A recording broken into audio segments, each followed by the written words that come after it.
Hi, Lucy. It's Laura. Can you turn me on for grief support group, please? Okay. Thank you. Thank you.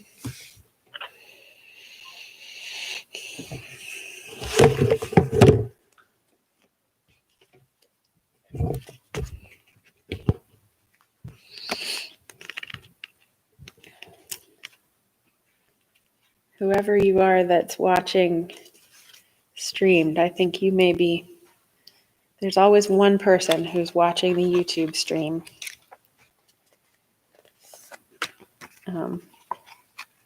It's good to have you, whoever you are.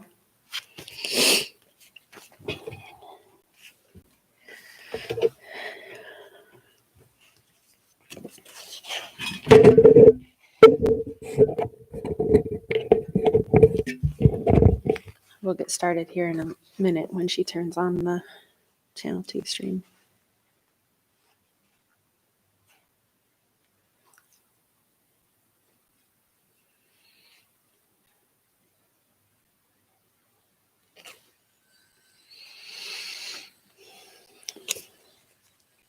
Good afternoon and welcome to Grief Support Group.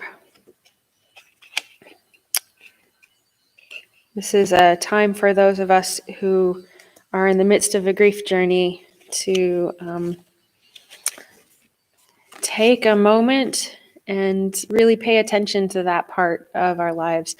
Grief is such that it often demands our attention, or it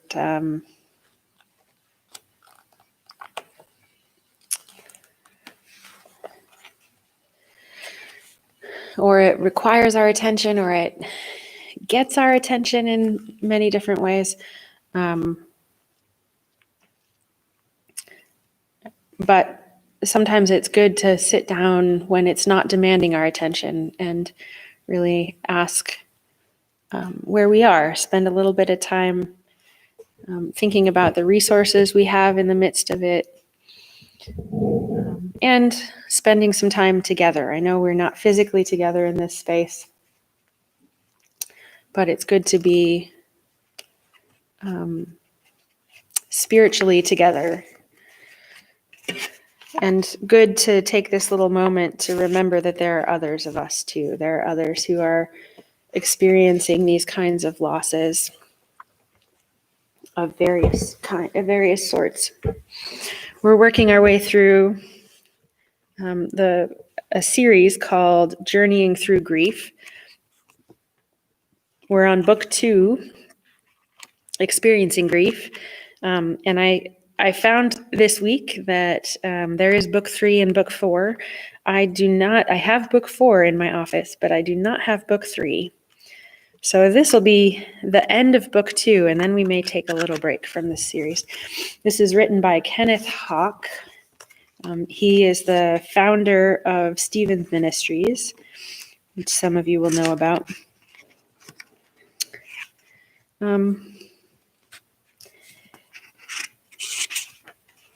So as we come to this time, I invite you to settle into your seat, gather around you the things that you may need, maybe a glass of water or some Kleenexes,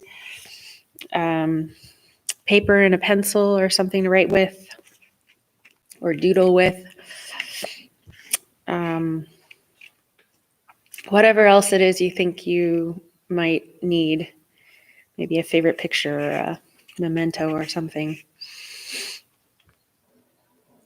I invite you to take a few deep breaths and take stock of where you're at this point. Maybe you can get a sense of where you've been over the last week in your grief journey. Maybe you can get a sense of what the past day has been like, or maybe what you can do right now is just check in and see where your spirit is right now, right in this moment. So I invite you to do that by taking, we'll say, 3 deep breaths, more if you like, but at least 3 deep breaths in and full long breaths out.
This chapter is called Secondary Losses.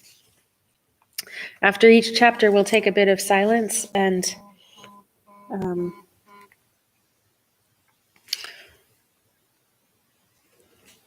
we'll take a bit of silence. And that might be a good time. If I think of a question, I may ask you a question, but that's a good time for you to either do reflecting within yourself or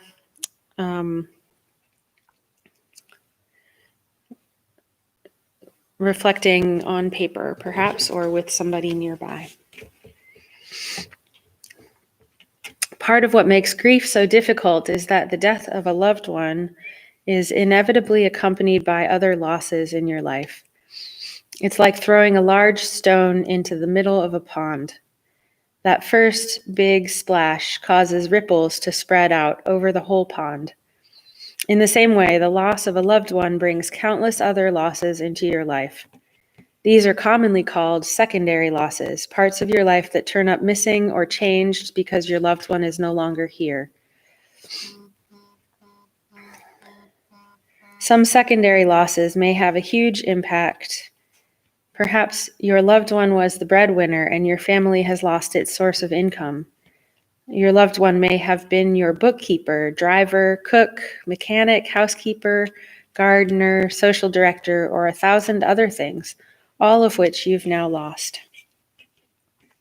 Secondary losses may include tasks you did for your loved one, driving your child to school, taking care of an aging parent, or helping your spouse fold the laundry. How you long to be able to do those things with them and for them just one more time. You may find that you've lost part of your identity, the part of you that was a husband, wife, son, daughter, parent, sister, brother, or a friend to your loved one. Secondary losses can be financial. Large medical bills or the loss of a second income can affect your lifestyle or financial well-being. Secondary losses can be spiritual. The death may challenge the way you think of God. Secondary losses can include activities you've enjoyed doing with your loved one, going to restaurants, movies, sporting events, or concerts together. One man told me he missed listening to his father playing the harmonica on lazy summer evenings. Many of these losses are very obvious and emerge right away, while others might not surface until later. Here are examples of some subtle yet significant secondary losses.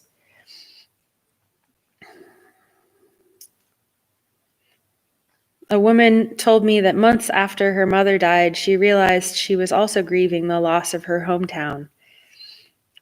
My mother was the last tie to where I grew up, so I had no home to return to. It was as if I also lost my origin, my childhood. Here's a quote by Lorraine Peterson. "The loss was difficult enough to deal with. I wasn't expecting this sudden change in job description, too." A man said he grieved his wife's razor-sharp memory. She remembered everything: names, birthdays, family history, phone numbers. She knew what people said and what they were wearing at events 30 years ago.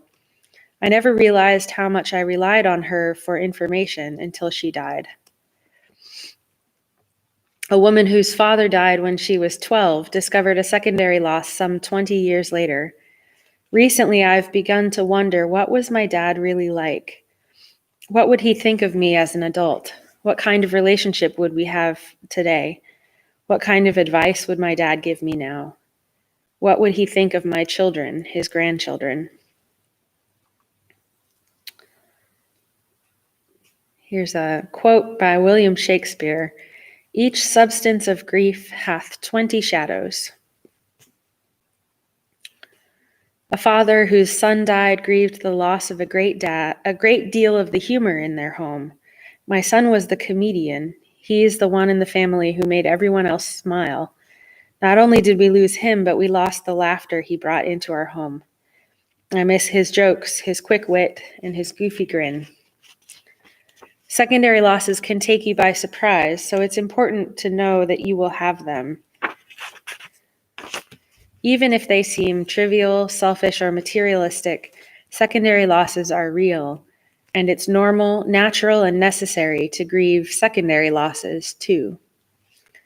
Recognize secondary losses as they come along and allow yourself to grieve those losses too. So we'll take a few moments for silent reflection.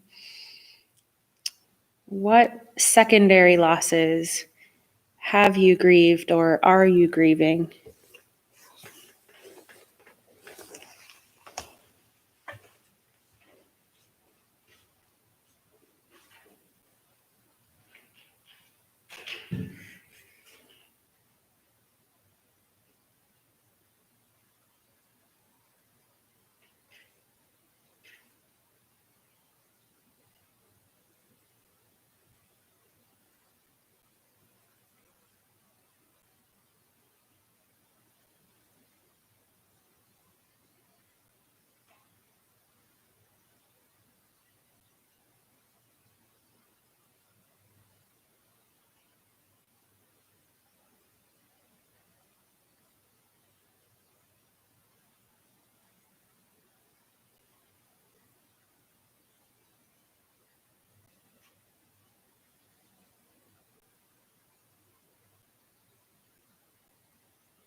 Our next chapter is what other people say or do. Some people can be very caring and supportive. She was always there for me, listening, caring, never judging me, said one woman about her best friend. Others can seem cold, impatient, and uncaring. I needed to talk about my feelings, but all my friends went to great efforts to keep me from doing so, said another. Hopefully, most of your friends fall into the first category. Still, many people who have lost a loved one find that a number of their friends end up in the second group. People typically mean well and want to care, but often they just don't know how. Many of them will end up doing one of three things. People may pull away. They may be afraid of your pain. They may be afraid they will hurt you. They may be trying to avoid thinking about death. A couple whose daughter died told me how some of their friends were very caring at first, but disappeared within a month. People didn't know what to say or do, so they avoided us entirely, the wife said. The loneliness they felt from losing a child was compounded by the loss of friends. Fortunately, they found a group of parents who had lost children and could understand some of the pain they were going through. Here's a quote by Joey O'Connor. "You are part of a society that ignores death and does not know how to talk about it." People may say the wrong things. At conferences, I often ask people to list some of the cliches or platitudes, the unhelpful comfort people offered them that hurt more than helped. Here are some of the more common ones people have mentioned. "I know just how you feel." "It's for the best." "Only the good die young." "Time heals all wounds." "At least he didn't suffer." "You're strong, you can handle it." "God wanted more flowers for his garden." "You're young, you can have other children." "Keep a stiff upper lip." "It's a blessing." "You'll be fine." Phrases like this can make us feel lonely, misunderstood, guilty, and even angry. People may have good intentions when they say these things, but their words are often attempts to stop us from grieving, fix things that can't be fixed, or explain what can't be explained. People may try to rush you through your grief. It's very common for people to allow those who have suffered a loss only a few months to grieve. One man told me that a few months after his wife died, his coworkers were all telling him to get over it and move on with your life. He said, "They felt I should be done with my grief, but I felt like I was only just beginning." If we start to cry, people will try to cheer us up or stop our tears. If we start to share a difficult feeling, they'll say, "Oh, you really don't feel that way," or "It's not that bad." Some will even grow impatient or angry with us and say things like, "Get a grip on yourself," or "Snap out of it." Obviously, none of this helps. It only adds to our guilt and isolation.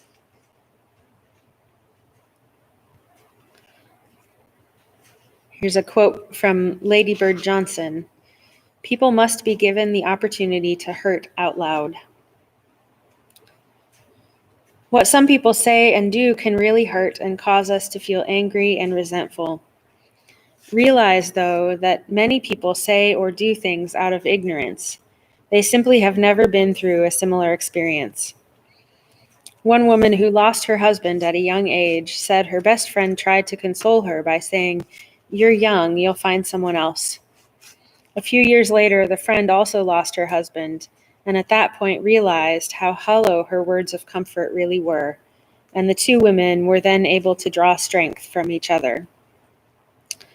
The good news is that even though some people may let you down, there are others who do understand grief and realize what you need at this time. You may have a few close friends like this. Others who also have lost a loved one will be more in tune with your needs. And there are caring people in your congregation or community with experience, skills, or training to understand grief and help grieving people. Grief support groups are great places to find people who can offer the kind of care and understanding you need. I found these groups to be very helpful to me, so I encourage you to give them a try. Seek out people who will really listen to you and who will really accept you for who you are, and get together with them to talk on a regular basis. There's a quote by Donna Hoffman. "Listen, it is the greatest compliment you can give, that I am worth hearing." When caring, supportive friends are unavailable, remember that you can provide a great deal of care to yourself. Be your own best friend. Be patient with yourself. You've lost someone who is very dear to you. Your heart has been broken, and you are in need of tender, loving care. Have the same compassion for yourself that you would have for someone else experiencing what you are going through right now.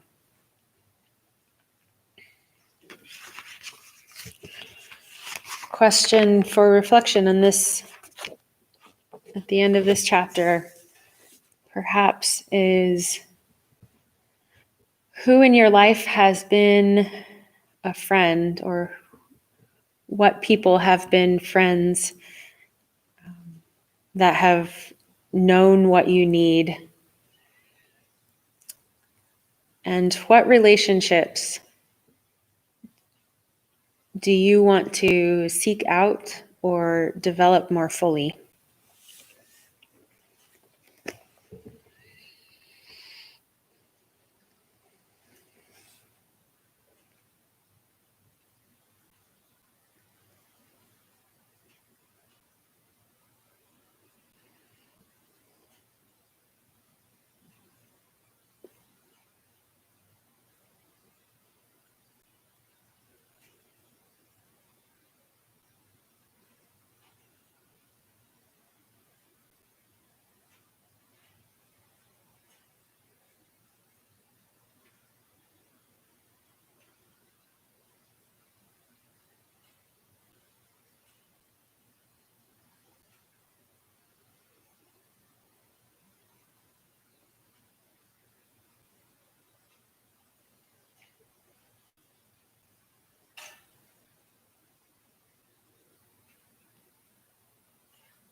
This is the last chapter of this little book. It's called Real Christians Really Can Grieve.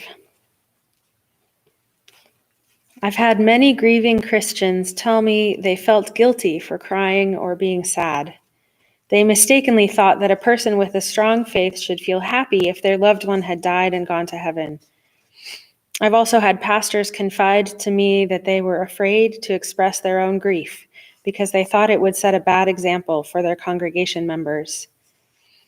It makes me sad whenever I hear these things because grieving people already have a big enough burden to bear without myths and misconceptions like these making it worse. Just because you know a loved one is with God doesn't mean that you can't hurt, that you don't hurt. We can believe beyond a shadow of a doubt that our loved ones are with God, and yet we can still feel bad. That doesn't mean that we're bad Christians or that we have a weak faith. Somehow we Christians seem to ignore or forget what Jesus did at the grave of his dear departed friend, Lazarus. It's the shortest verse in the Bible, John 11:35. Jesus wept.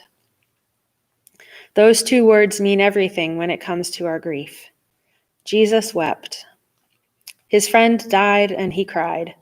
2 verses earlier, it says Jesus was deeply moved in spirit and troubled.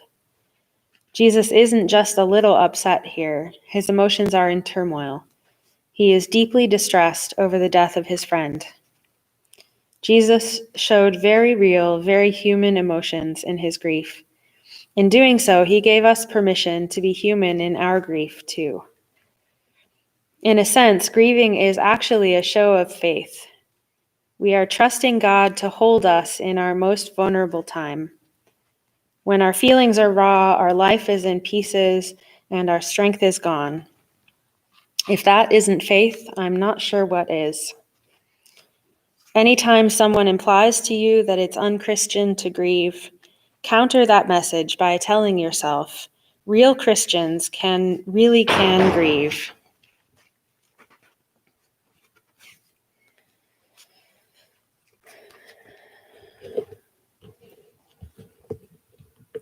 We've come to the end of our time here together today.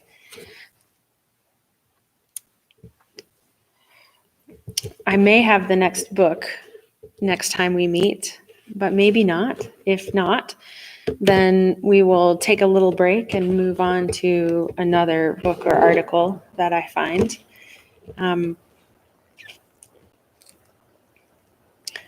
In August, we will continue